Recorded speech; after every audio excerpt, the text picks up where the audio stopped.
Hello, everyone, and welcome back to another Supercoach preseason video where today I'm going to be going through Collingwood, Gold Coast, Richmond, and Sydney, looking for any of their relevant players and letting you know my thoughts on those. But before we get into that, just a reminder, follow me on X at Supercoach Loch.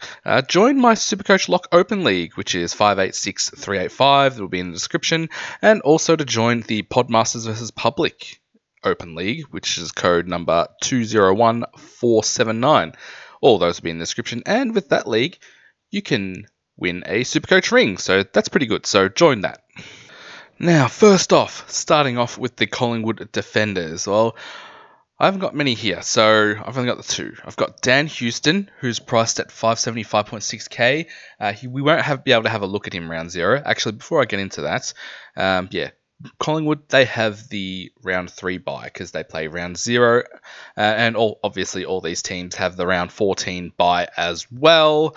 But yeah, we'll get to have a look at most of these players, but not Dan Houston because he's still carrying that suspension from knocking out was it ranking last year? I think it was. He's still got one match to serve, and that will be round 0.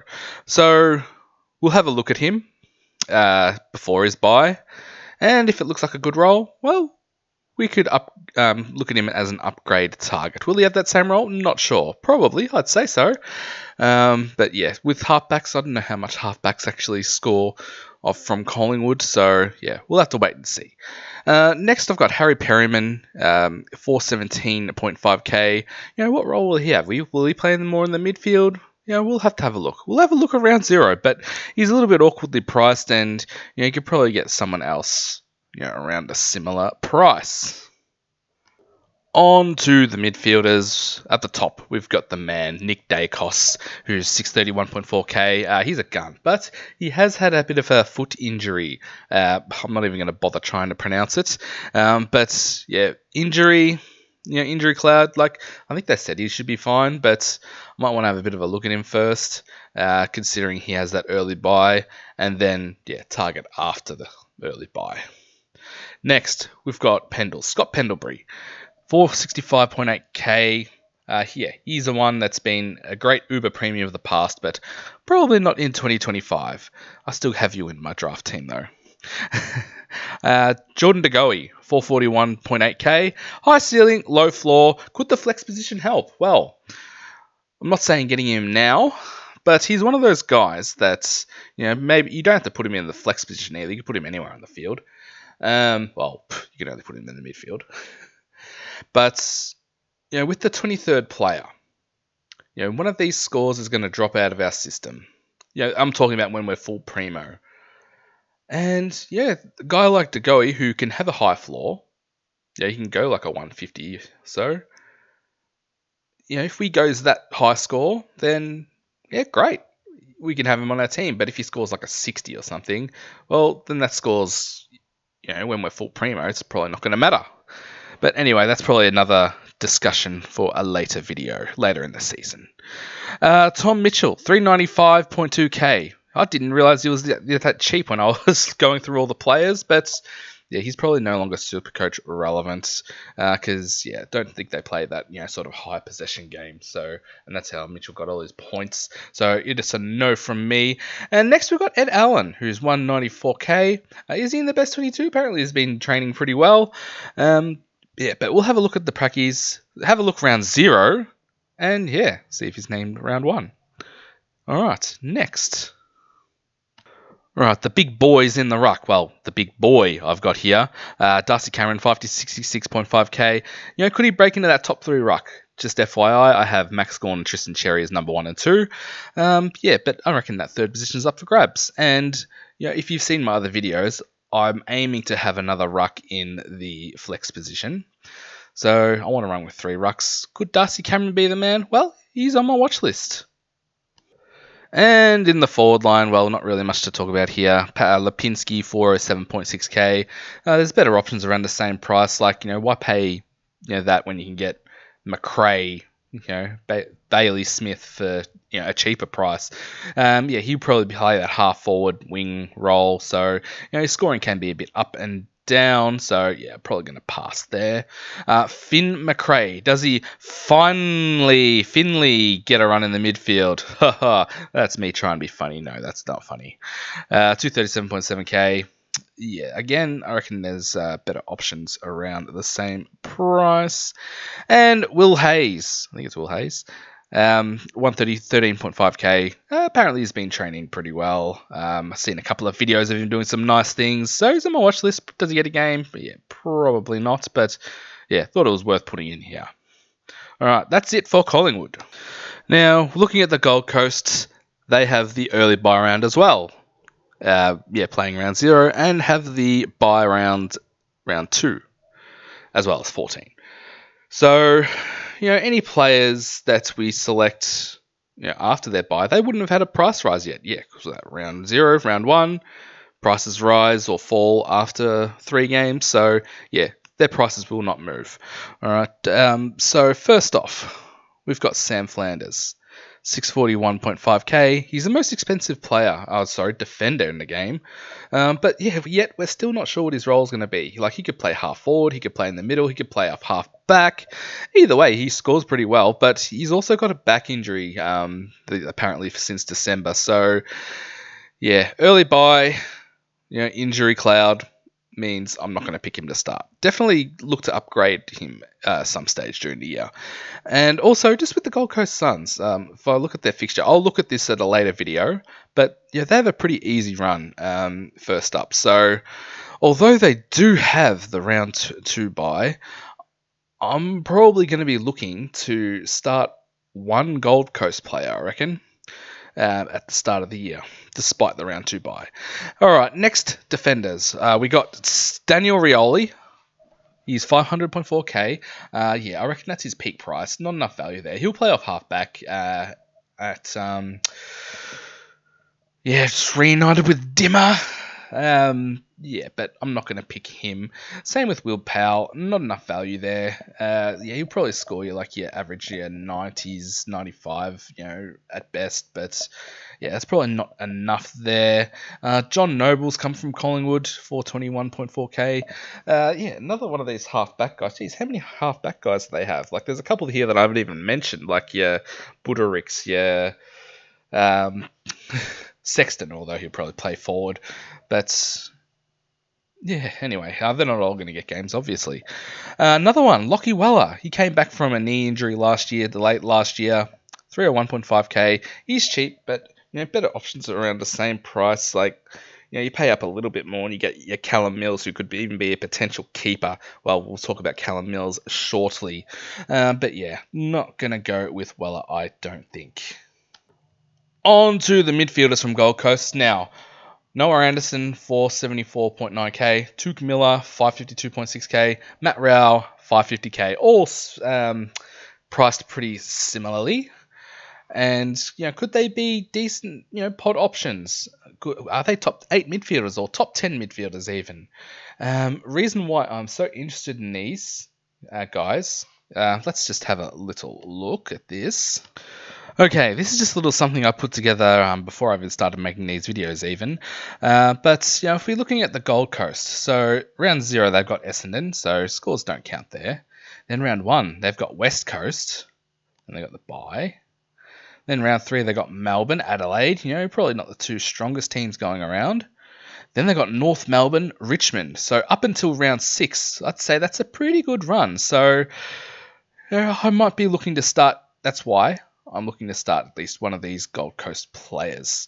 All right, so yeah, we'll be looking at this fixture in another video, probably after I've done the team previews after this. Okay, moving on.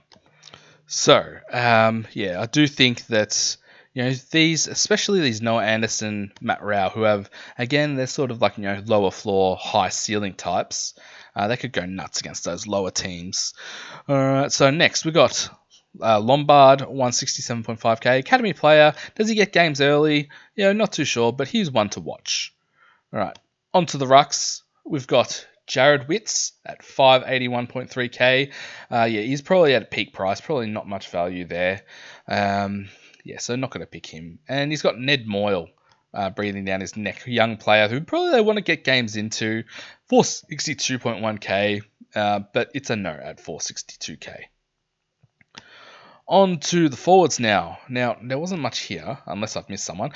By the way, if I've missed someone, just let me know in the comments, and yeah, I'll give you my thoughts there. But Bailey Humphrey, 270.4k. Does the Flanders injury help him? Is he playing a forward role? Watch round 0. He's one that, like I said, playing against those weaker teams to start off with. But he is a sub risk, I reckon. But just one to keep an eye on. Might look at him after round 3, or at round 3, because his price wouldn't have risen yet. David Swallow, 233.6k, better options around the same price. And as we saw last year, he played a lot of times as the sub as well. So, no, it's a no from me. Now, looking at Richmond, same buy around 14, but they do not play round 0. So, that's good. Do think we'll get a lot of rookies from Richmond in this year. They traded out a lot of players, got a lot of first round draft picks, and they're probably going to want us. Well, they're probably going to need them to fill a team. So, there's probably going to be some rookies that I haven't even mentioned here. So, we'll keep an eye out on that. Hopefully, a few good downgrade targets later on. So hopefully, like with same with West Coast, they're going to have me in the same situation. Hopefully, they get some rookies later in the year, so we actually have downgrade options. All right, so getting onto the players, the defenders, Nick Vlaston, 592.1k, takes kick-ins, gets him set marks, but it's going to be a no from me. Probably better options around the same price. Jaden Short. Now, a lot of people are interested in Jaden Short, me included. At the start of the year, but then I looked at his previous averages from previous year. I don't think he's averaged like that sort of 105 or 110 that I really want. Dan Riol is gone. Could he take his role? But is that role good enough to be like a top 6 defender? I'm not quite sure, but he's one that I'm definitely watching. Noah Bolter is also available as a forward, 334.9k. He's suspended, so not sure when he's coming back, actually. But that could give some games to rookies such as Josh Gibkiss. Well, actually, is he coming back from injury yet? I'm not sure, but 153.6k, so he's slightly elevated in price. He's had a couple of injuries. For his sake, and for Richmond's sake, I hope he does get a string of games together, can put together a good season. But there might be some better options at a cheaper role. Like there could be 120k, that's that 23k that you're saving, could go a long way. All right. And is he a key defender? Does he score well? I believe he scored at least one game pretty well last year, or was that year before? I can't even remember. But he's one I'll be watching, but probably won't go there. Caleb Smith, 121.2k. Could he fill the Dan Rioli role off a halfback? At 121k, if he can do that, then he's a lock for me. He'll be in my side. And also another young draftee, Luke Traynor, 113.5k. See if he's named round 1. All right, so he's one that I like as well. All right, on to the midfielders here. Taranto, Hopper, Prestia, 509k, 435.6k, 426.1k. I don't think they're going to be top 10 or even top 12 even. Don't think they have any value, so I'm going to pass on all of those. Sorry, guys. We've got the number 1 draft pick, Sam Layla, 203.5k. He's an expensive rookie, but he is on my watch list, so see how he goes in the preseason games. If he does well, then he could go in. But I do already have Jagger Smith, who I think everyone's going to have. We'll see. Josh Smiley, 176.5k, elevated rookie price. He's on my watch list as well. Bit cheaper than Sam Layla, but I actually think he's in the rehab group at the moment, training some sort of injury. So we'll keep an eye on that. If he's injured, well, obviously I'm not going to select him. Now onto the rucks. You got the Nank, who is 594k. I reckon he could be a good pod option. Well, is he a pod option? I'm pretty sure he would be, but I haven't checked the exact percentages. But he's one that I'm actually considering. Sole ruck, but only problem is he does pick up a few injuries during the season. Miss 1 or 2 games here or there, and he is prone to being suspended as well. So yeah, he's one that I'm definitely interested in. And on to the forwards. So, yeah, not really too much here. We've got Samson Ryan, who's also available as a ruck, 237.1k. Would he be number 1 ruck if Nank gets injured or suspended?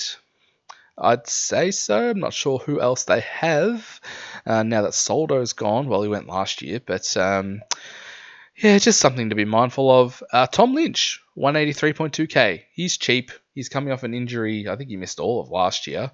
But he still is a key forward. But at that price, if he scores like a 50, 40, all he needs is like a one big game like that, to get to like a 110, and then he'll have a low break even for the next couple of weeks, and then once that's 100 scores out of his system, his price will rise, and you can trade him out then. So yeah, he's one to keep an eye out on. I think he did get concussed during a training session though, so yeah, we'll keep an eye out on that. You got Steely Green at 182.7k. Watching the preseason, see if named round 1. He played a few games last year. I think they were sub-affected though. And we've got Jonty Fall, 145k. Yeah, this is one. I'm just throwing names here. Watch the preseason, see if named round 1. You could probably say that about many Richmond rookies that I don't even have here. And you got Judson Clark, 119.9k. Watching the preseason, he has played a few games previously. Yeah, see if he's named round 1. But forwards for what is likely to be the bottom side.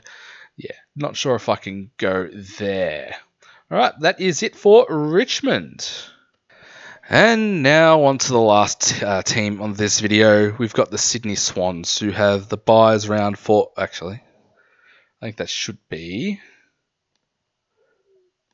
I think that's around 3 bye and 14. Whoops. Sorry. All right, so yeah, starting off with the defenders. Yeah, obviously they would be heartbroken from the last season's grand final loss to Brisbane, and they'll be looking to bounce back. All right, so starting with the defenders. We've got Nick Blakey, 525.2k. Sorry, also forgot to mention John Longmire, the horse. He's no longer the coach, so they're gonna have Dean Cox. So we get to see round 0. See what sort of game plan, what positions people are going to be playing in. All right, so sorry, Nick Blakey, I've kept you waiting twice. All right, Nick Blakey, you're 525.2k. It's probably better value at a similar price. We've got Jake Lloyd, 444.4k. He's playing more on the wing these days, so he's not being that absolute seagull that we absolutely loved of a few years ago, where he was like D1. But yeah, he's going to be a pass. Now, very interesting one, Matt Roberts, 434.8k. He was a very popular rookie pick last year. Yeah, I think he got to about 434k, and then I traded him out. And then he had a few sub-affected games, but yeah, this could be a breakout year for him. He could be taking kick-ins and just give him that run-off half-back. So yeah, he's one that I'm very interested in, but just that early buy just hurts because I'm probably gonna go with someone else whose name starts with Callum and ends with Mills. Now, he's 357.2k. He is value. If he's playing in the midfield, well, he's been training in the midfield, I'm pretty sure, from what I've read. If he starts in that midfield, he is absolute value, a lock. And yeah, I'm hoping that he can, hopefully he can be our D6 maybe. So we don't have to use a trade to upgrade him. That would be great. Alright, but if not, then we can probably flick him at these round 14 buy to either a St Kilda, Fremantle, or any of the other teams on the round 12 buy, North, Carlton, yeah, the other ones. Ben Patton, who's also available as a forward, 133.4k. He's come across from St Kilda. Apparently, I think Logan McDonald and is it McCartan that's injured, or they might swing McCartan forward. So could he get a spot in the start of the side? So we'll keep an eye out on that. And we've also got Riley Bice, who's won 13.5k draftee from last year. He's mature age, so usually with these mature ages, they're probably a bit closer to playing than not. So yeah, we'll keep an eye out on that. All right, on to the midfielders. Now we've got Isaac Heaney, 629.2k. He would be absolutely filthy with getting suspended last year and being close to the Brownlow. So yeah, he's going to want to have a big year. Probably not going to start him, mainly due to that round 3 bye. Jeez, what am I doing here? Well, round 43 bye. Anyway, so after his bye, he'd probably be an upgrade target. And yeah, no, I do think he should be at least a top 10 midfielder. Same with Errol Goulden. He's slightly cheaper, 581.9k. He's an upgrade target for me after his bye. He's just a gun. He's just deadly with that with that foot. He's always hitting targets and spends a lot of time on the ground as well. Chadley Warner, 559.7k. He could be another upgrade target. Could he break into the top 10 mid? Probably the next rung below, like somewhere between 10 and 20. But hey, I hope he goes well because I got you in my draft keeper league. We've got I think he's out of contract this year. So he could be in for a big year. Chadley. Anus Sheldrick, 161.7k. Didn't play last year due to injury. Could he get into that best 22 to start off with? He's on my watch list. And yes, rookie price, I'm not really too concerned with their buy if they have an early buy. All right, and then we got Caleb Mitchell, 199.9k. I just put him in here because he had a few games last year that were sub-affected. He's one to watch as well. All right, onto the rucks. We've got one guy here, Brodie Grundy, 574.4k. I had him last year. I held him the whole of last year. At the start of the year, pretty good. But then he seemed to fade off towards the end of the year. Well, it's what it felt like anyway. Maybe it just felt like that because I could have gotten Cherry in, and he had a huge second half of the year. Well, Grundy didn't have such a big end to the year. I just do think they are better options, but he's in the conversation still. But it's likely going to be a pass. And finally, onto the forwards. So the final slide of the video, we've got Taylor Adams, available as a midfield as well, 370.1k. Injury prone. Is he even best? How much mid-time does he get? It's a pass either way. It's like I said earlier in the video, why pay 370k for an injury-prone player when you don't really know his role, when you can get Jack McRae for not much more, Bailey Smith for not much more. So, that's a no. You got Peter Ladhams, who's also available as a ruck, 262.7k. I would only consider if Grundy has a long-term injury, out for the year, and he has to play as their number one ruck. Other than that, it's a no. And then we got Corey Warner for 148.7k. He had a few sub-affected games last year as well, so he's at a slightly elevated price. But hey, he's just one to watch. Dean Cox might really like him, so keep an eye on that. Alright, so that is the end of the video. Thank you very much for watching. If there's a player that I missed, please let me know in the comments. And I'll see you in the next video. Alright, see you. Bye.